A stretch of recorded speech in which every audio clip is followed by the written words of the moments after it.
AntonioGarciaBooks.com presents One Night with a Vampire, written and read by Antonio Garcia. Please take a moment to subscribe to my YouTube channel, and I'll give you a shout out in a future episode.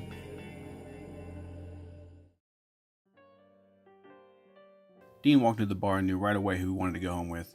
Not only was Dean good looking enough to be sure of that, he was a pretty charismatic person that women were naturally drawn to. She was a beautiful blonde sitting at the bar, wearing little more than lingerie, but still alone. Normally, this would have seemed odd to Dean, but it wasn't long before he saw a man sit next to her and almost immediately walk away, obviously disappointed. Dean walked to the bar at the other end and ordered a drink. Before he made a move, he wanted to make eye contact and gauge her interest. He knew that just because she wasn't interested in the other men, she wouldn't be interested in him. Sure enough, not long after he got his drink from the bartender, their eyes met, and he knew right there and then she wanted him. He raised his glass to her, and she returned the gesture. "Hi," he said once he walked over to her and sat down. He had found the easiest way to get a girl talking was just to say hi. "Hi," she replied. "I'm Dean," he said. "Clarissa," she replied with a smile. "That is an amazing name," he said, returning her smile with one of his own. Several drinks in and a few conversational topics later, he felt comfortable enough to make his move and ask if she'd like to get out of there. With a smile, she replied, "God, yes. Do you mind if we go back to my place?" Clarissa asked. "I feel more relaxed in a place I'm familiar with." She gave him a playful smile, hinting what she meant. "Works for me," was all he could reply. It was rare that someone was able to make Dean blush, but he did. She sat in the passenger seat of Dean's car and led him to her place. Dean was in awe of how nice her place was. It was a secluded, modern-looking one-story house. By the way she was dressed, he could tell she had money, and her place confirmed it.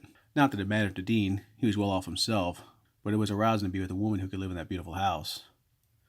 "Is your husband home?" he asked, half joking. "Would it matter?" she asked, seductively looking into his eyes. "No," he replied honestly. "Well, I'm not," she said, "so we don't have to worry about any surprises." She gave him a quick tour of the place, and after seeing the pool in the back and the antiques scattered around the house, Dean, for the first time, felt a little out of his league. While they were upstairs, she showed him the bedroom, and he started to get comfortable, assuming this is where their tour ended, but she stopped him. "I have a preferred playroom," she said. "Okay," Dean said, not sure what that meant. He felt like he was venturing into uncharted territory. She walked him down to the first floor, where she poured them both a glass of wine. They swallowed it quickly, and then she led him down the basement stairs. Once they reached the bottom, Dean almost ran back up the stairs. He was a secure guy who enjoyed porn as much as the next guy, but the sex dungeon he had just walked into almost set him into a panic. He knew that it was one thing to watch, but another thing entirely to perform. He was confident he had always left the woman he had been with satisfied, but he felt like he was well out of his realm of what he could handle, seeing what was hung on the first wall alone. Scanning the walls, he saw the usual whips, handcuffs, and sex swings. Past those obvious choices, he saw some devices that looked like they could only be ordered off the dark web. There was a lot he was sure even the adult store wouldn't sell, or even order from the corporate warehouse. Was all he could muster. Clarissa stood back and enjoyed his discomfort. Indeed," she said, smiling at him with devilish eyes. Choking back his discomfort a little, he said, "So what did you have in mind?"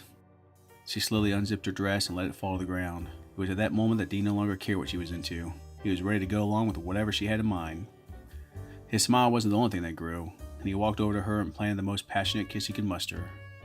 She took off his jacket and pulled his shirt up over his head. "Lie down," she told him, and he obeyed. They made love several times, and in the end, it was Dean who called it quits. "No mas, no mas," Dean said jokingly. She rolled off of him and asked if he would like a drink. "Yes, please," Dean replied. She gave him one last kiss and walked up the stairs naked. Dean didn't believe in love at first sight, but Clarissa was one of the most amazing women he had ever met and didn't plan on letting her slip away. As he watched her walk back down the stairs, he couldn't help but smile. "Here you go," she said. Dean caught a glimpse of the weird way she was watching him drink the water, and it made him slightly nervous. She was staring at his throat and seemed to be enjoying watching him swallow. When he had finished his drink, she took it from him and placed the glass on the nearby dresser. "I really enjoyed tonight, Dean," she said, still facing away from him. "I want you to know that." He could only stare back and reply, "Me too." With that, Dean started to feel a little woozy and felt a strong urge to fall asleep. As he stared at Clarissa, she became blurry. She turned around, and though blurry, he could tell something had changed in her appearance. He couldn't tell what it was, but he suddenly knew he was in danger. Rather than weakly struggle with her, he rolled off the other side of the bed and slowly crawled towards the stairs. Clarissa didn't seem overly concerned and just slowly walked to where he was crawling and attempted to pin him down. Dean was feeling weak. He tried to swat away her hands to keep her off of him, but it felt feeble. Instead of putting all his energy into a useless series of weak swats, he rolled onto his right side, and then with all of his might, he rolled back to his left and swung the strongest blow he could muster. It caught her on the chin and she fell off of him dazed.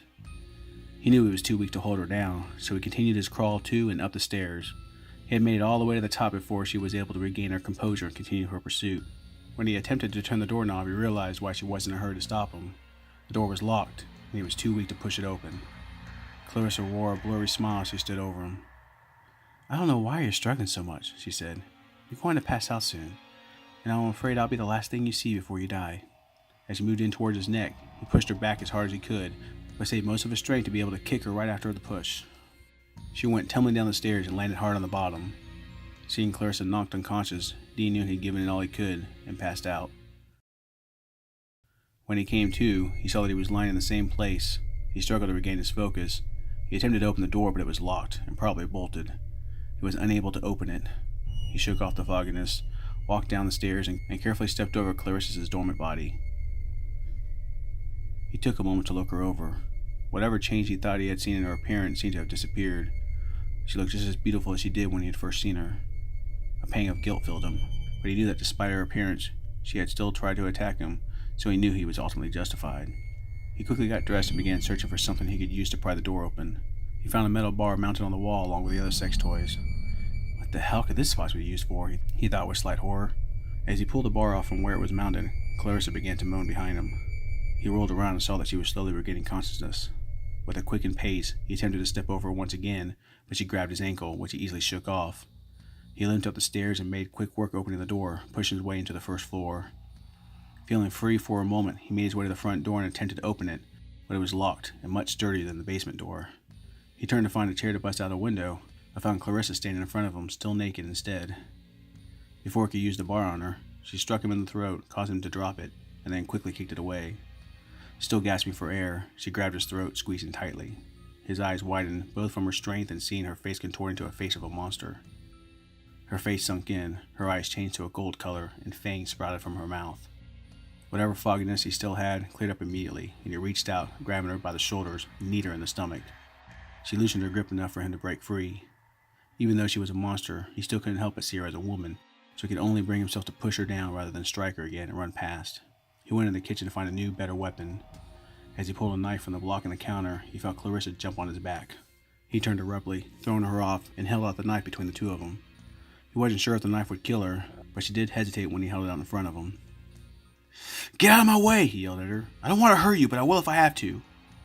She only smiled and said, "This could have been painless. Lay down your knife, and I'll make you one of us." "Us?" he thought, looking around. "I'm leaving now," he stated. "Just stay out of my way, and I won't hurt you." He began moving towards the dining room to again try to grab a chair. Clarissa mimicked his movement, but kept her distance. As soon as he reached for a chair, she lunged. He shoved the knife into her stomach, but using her forward momentum, she knocked him down onto his back, where he quickly began crawling backwards away from her. She pulled the knife out and dropped it to the ground. He knew he wouldn't be able to bring himself to beat her to death, so knowing he wouldn't be able to escape while she was still standing, he quickly ran back down to the basement. There were plenty of options for weapons there. At first glance, he had only seen the sex toys, and though he was prepared to beat her to death with a dildo if necessary, taking a closer look, he also noticed her torture toys. As he scanned the wall, he could hear her slowly walking down the stairs. He chanced a quick look and saw that she was covered in blood from the wound, but still wearing a smile. Turning back to the wall, he saw it. He pulled off a mid-sized battle axe and turned to face her. "Last warning," he said. "Let me go, and I won't hurt you anymore." She only smiled and kept walking toward him.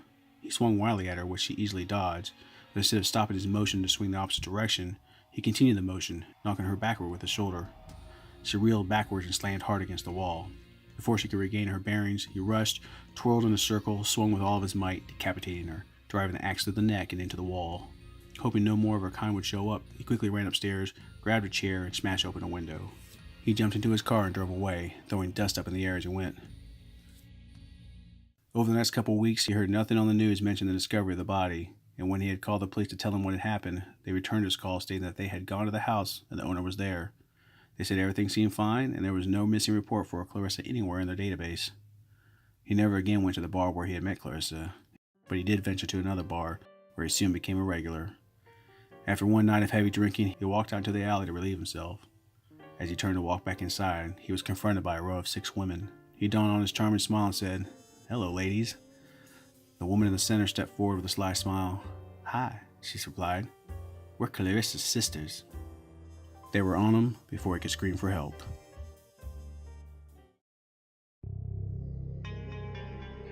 I hope you enjoyed this reading of my short story, One Night with a Vampire.